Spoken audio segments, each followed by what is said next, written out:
So the crossed S scrolls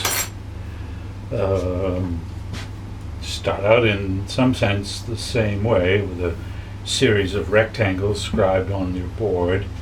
I've got 7 inches long and about 4.5 inches wide, so a center line drawn along the length of that rectangle. And I've marked as well the vertical center of it. And this one starts, much like the simple version, by chopping off all the corners of the rectangles, in this case of 2 rectangles. So stand that tool straight up and hit it where the vertical and horizontal lines converge. And this is that wide number 7, wide, an inch wide number 7. Or something very much like it. So that's the basic outline, and then just like before, tilt the gouge over to take out those bits behind.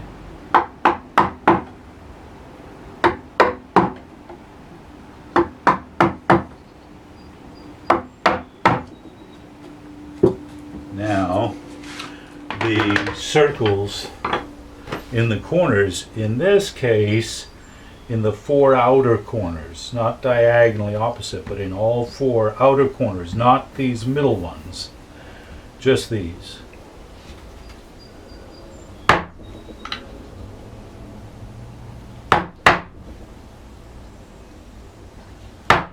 A narrow, deeply curved tool, and a few strikes of it to define that circle. You eyeball its placement, but leaving enough wood behind it, between it and the corner.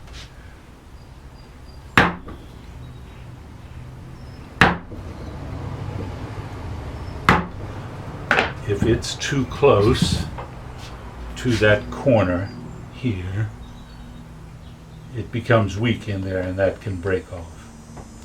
There's more to it than that. That helps define the width of what's to come as well.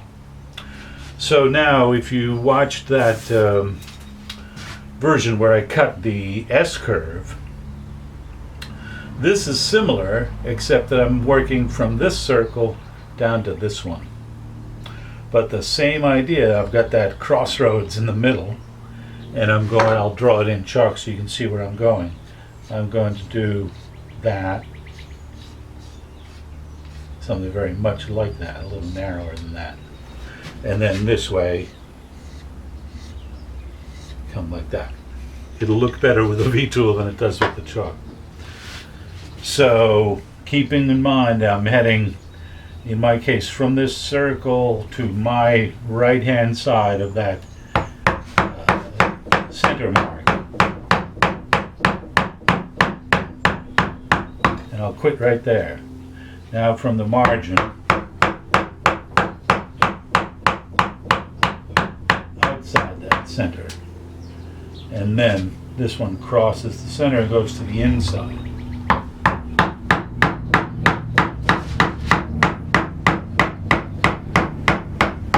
Like that.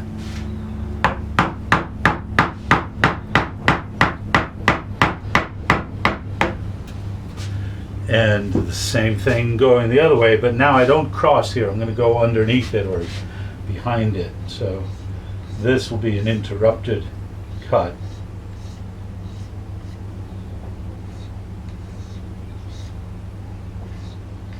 About like that. So I'm looking to here. I'm not going to make it all that way because when I get to that V-tool line, I stop. I don't break through it.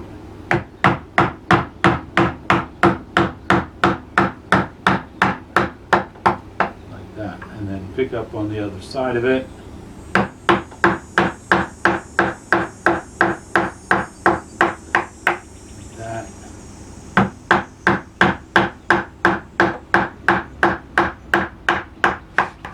Like that. So that's the basic unit. And now from here it's very much like what I just did with the S-curve. I'll use this same tool.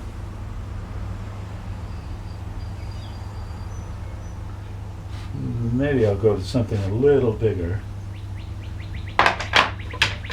Similar curve, a little more width. If you're not sure which tool to use, as you can see I'm not, what you can do is take the tool and lay it in place and trace inside its gouge, inside the gouge with pencil, which is how I did the drawings. And that will give you an idea, because once you hit it, of course, that's what you're carving. But you can do this, and if you need to, you can erase that or use a scraper to remove that. And I could then use same technique to map out which tools to use for this scale. And I think that's a little big for that leaf, and that makes this one smaller. I'd rather that leaf be more pronounced. So I'm going to go with my original gouge, like that, like that.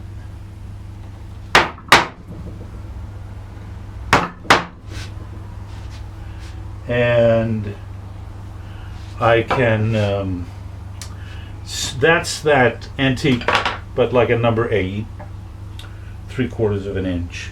But I can switch over for the second part of that cut to my number 7. Makes it a little flatter, but a little broader this way. So don't be afraid to use different tools and see what they'll do for you.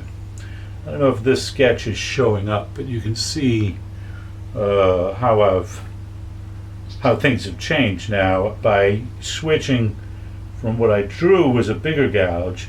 I switched to these 2 smaller ones. Leaves me more room here, which is what I wanted. So for that, I'll use the larger number 7.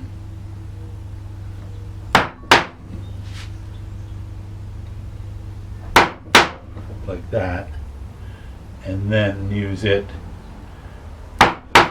to come up to the center line. So these are the same techniques that were used in that single S-curve. It's what I called there the diagonal leaf right here, and then this half a leaf that comes up to that, what would be a margin in a single rectangle is a center line in this double one.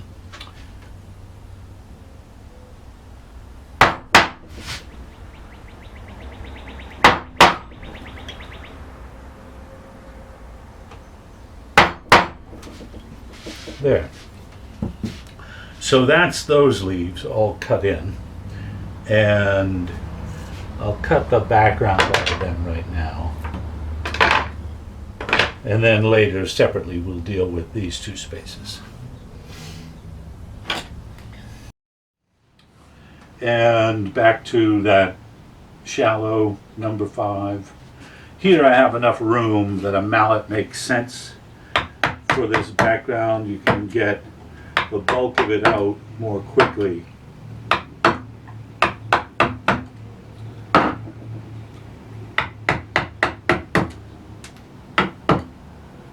like that.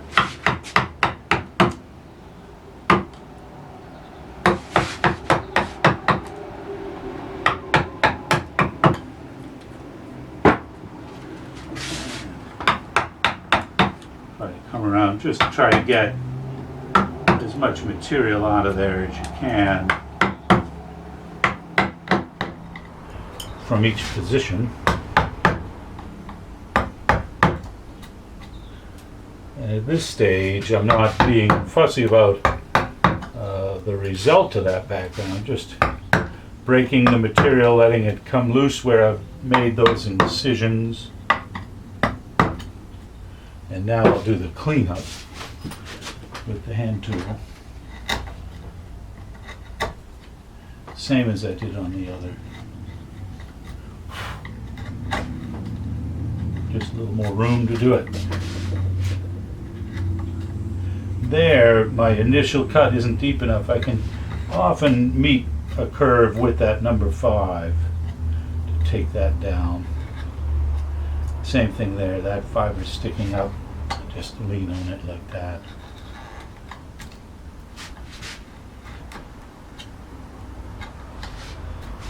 And here's a ridge left from the V-tool line. You can just ride along that to take that down a bit.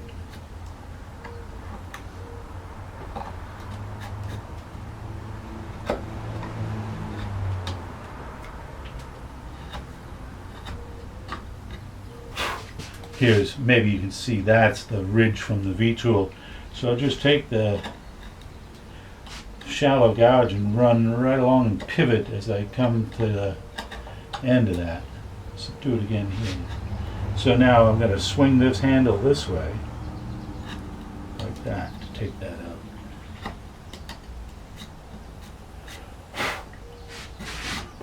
Just a little tiny bit in there. Try to rock in there and get that and quit. And now the circles come out.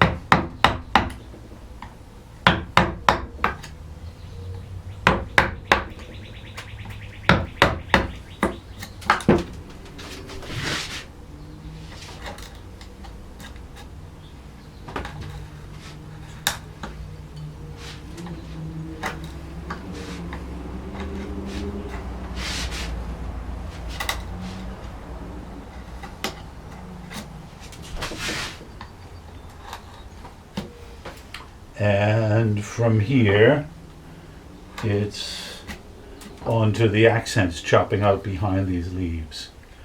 So let me get ready and do that, and then we'll go from there.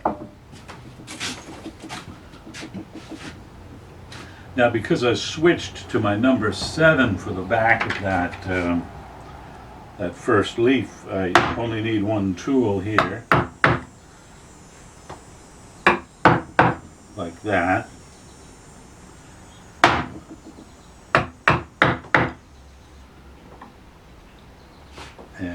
And this was a narrower tool than the one I made right there, but it'll do it. Mostly the same curve, like that. This one you'll be able to see better, like that. It's easy to forget these, miss one, so have a look before you put that tool away, that you've got them all.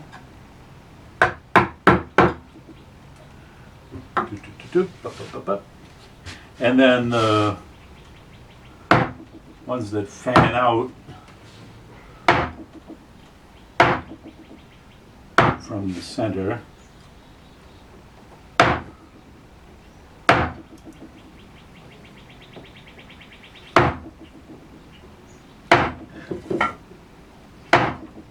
I got 3 here. I can squeeze the 3rd in here and there. And when I have 3, I usually take a chip out of every other one and leave one of them just as an incised cut. And one place where you really see the impact of these things, oh, broke that out, is when you put a finish on them. So those incised cuts will really stand up then.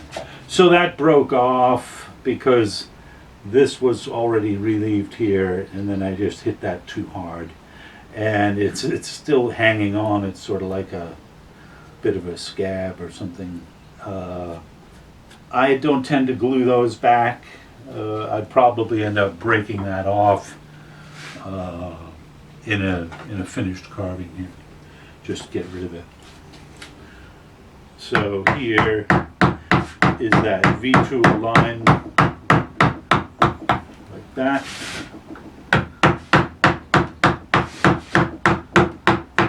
And like that.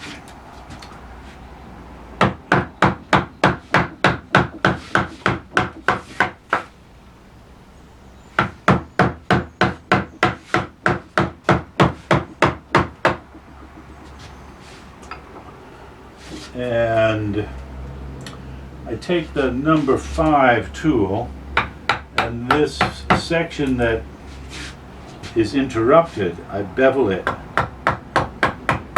above and below the initial cut, and that makes it look as if it winds under there, or it implies it.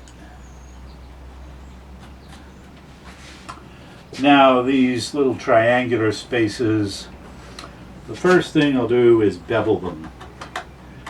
So I'm using the number 5 for that.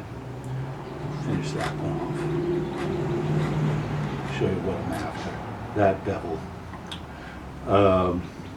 So it stems from, if you think of this as a V shape, I'm coming from where the V's converge and going up this way. If I come down here to bevel this, I'm going to catch that fiber and tear it that way. So this comes up from this intersection here. I keep an eye on the corner of the tool that it's in that V-tool track and doesn't get underneath this, because it'll tear that up if it does. So I want to see that corner in that V-tool track. Right like that. And then to finish it off, I just lower the handle to come out of that cut like that.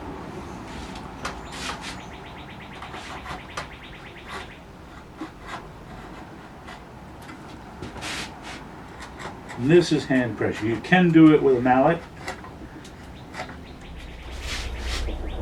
I tend to do it this way. But remember, I think I mentioned earlier,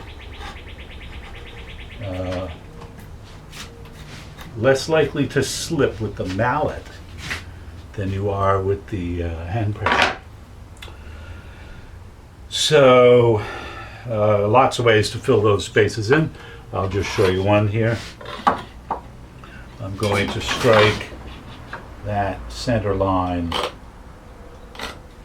out there and really just put effectively like a fleur-de-lis here. I'll take the number 7 gouge and make 2 cuts off of that center, dropping down to my right and left, being careful that this curve doesn't come too close to that center. If that's narrow across here, it's likely to pop, come right off. And then another one come up the other way, like that. This is the simplest way to treat this space.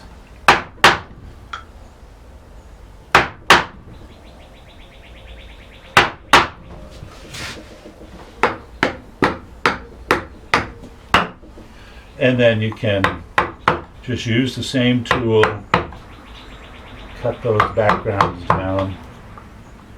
Those aren't going to be flat, they're going to be faceted.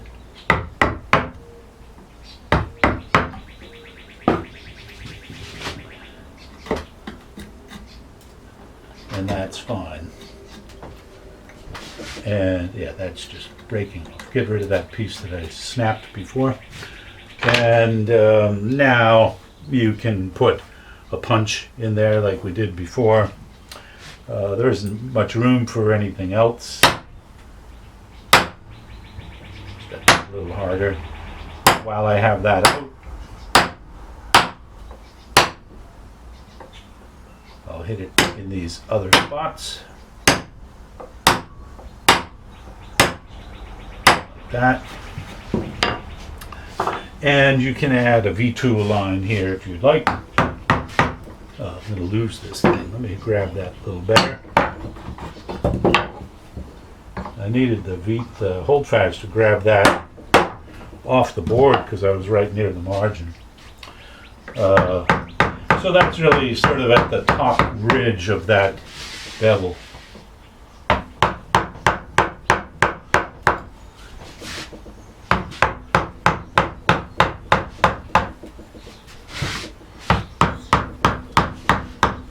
Like that. Simple enough. Sometimes these are wide enough that you run another center line down them.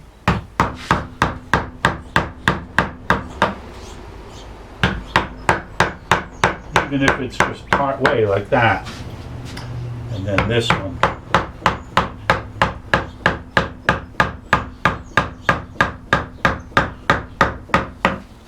And it just enhances that interwoven look of this pattern. So you see in that one, it has all the elements of the S scroll we did, but different format, different layout gets you a different result.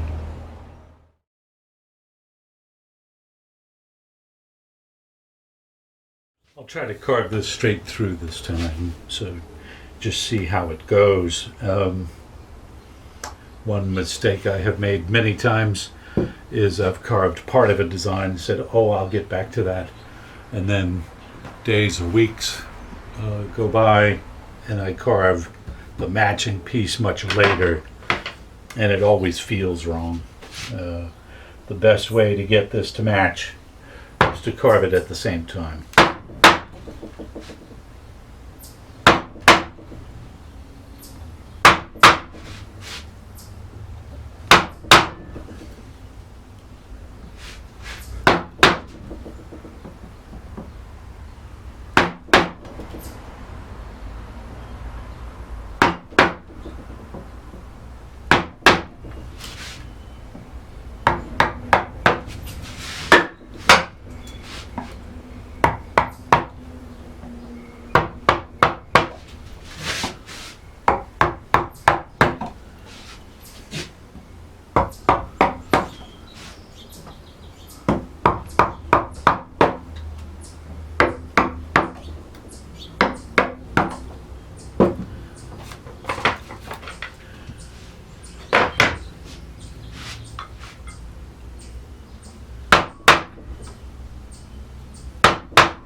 A little funny right there, but nobody will get hurt.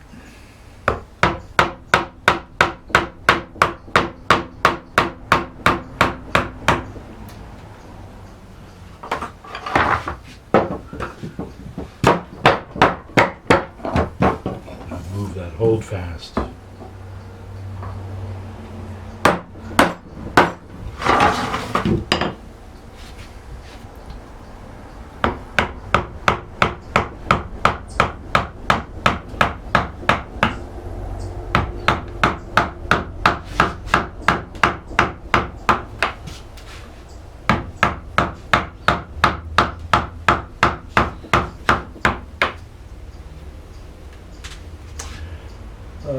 I can address that afterwards. I may recut that V2 line and narrow that down, but no need to do so right this minute.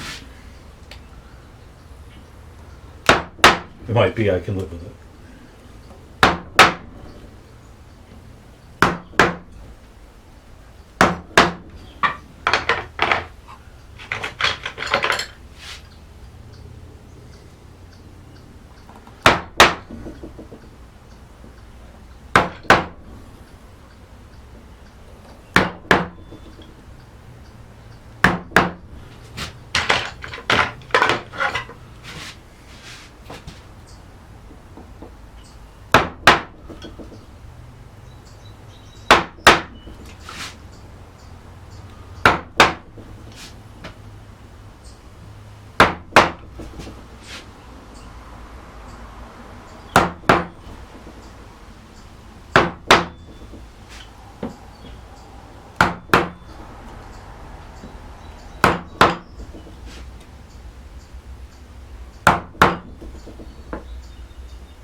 This is one thing I didn't show you before. When taking this background out, if you want to, you can go right next to your incised lines first. And that sort of is a safety precaution, so that then when you go to knock this piece out, they'll break free. So I can now go here and know that I'm not really going to hit the leaf I'm trying to keep. Like that.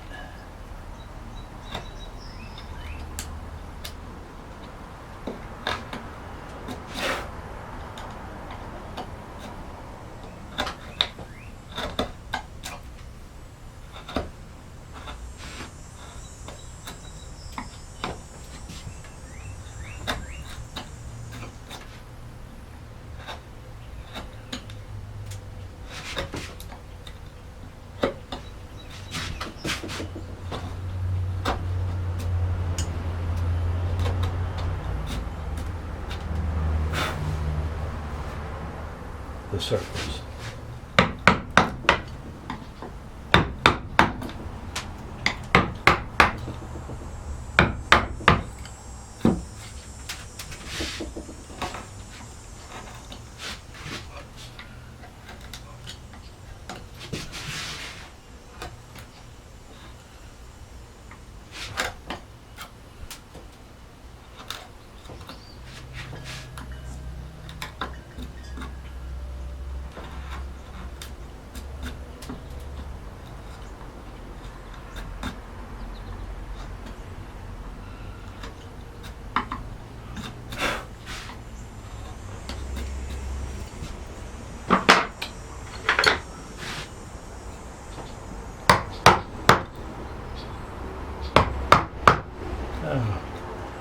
I used the number 7 to do those. There's no matter, but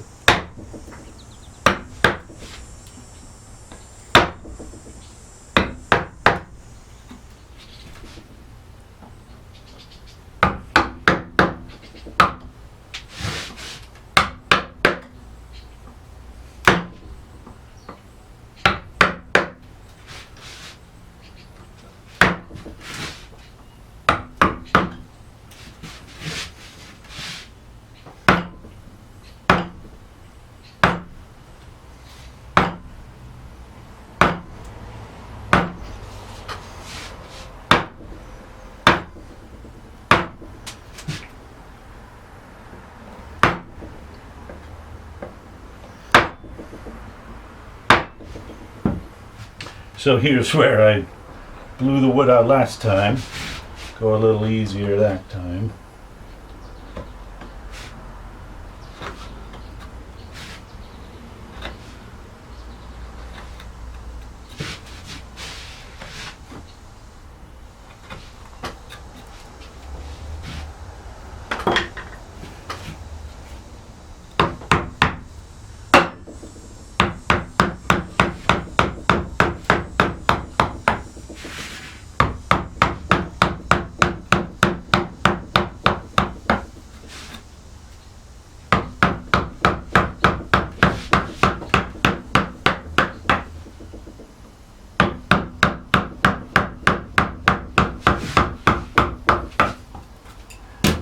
Now, I'm not, well, I can't decide about dealing with that. So I'll bevel here.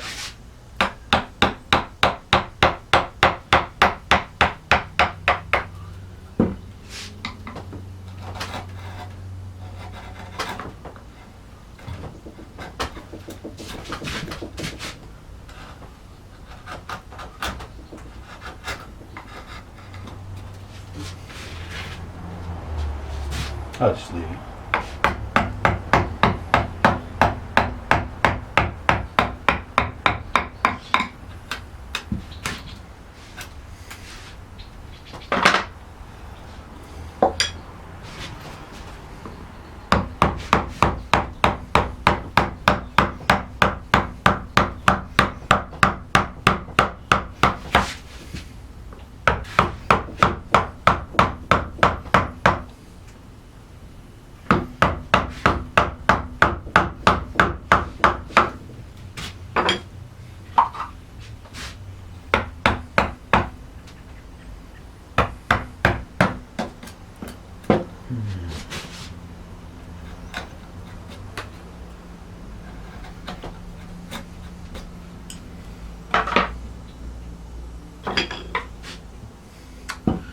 I don't have a line struck there.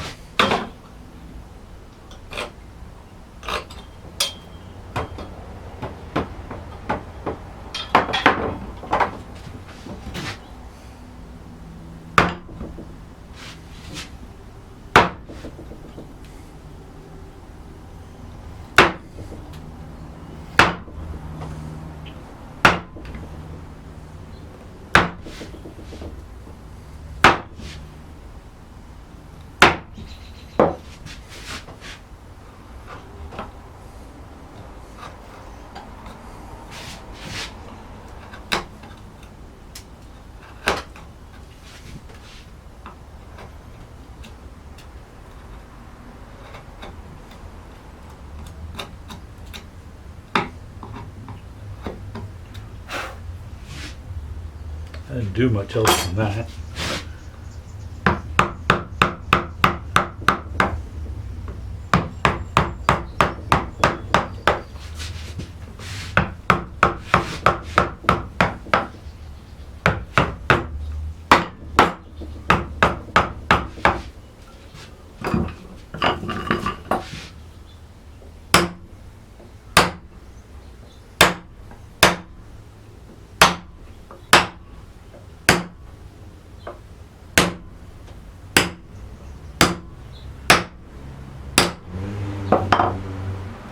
Okay, that's enough.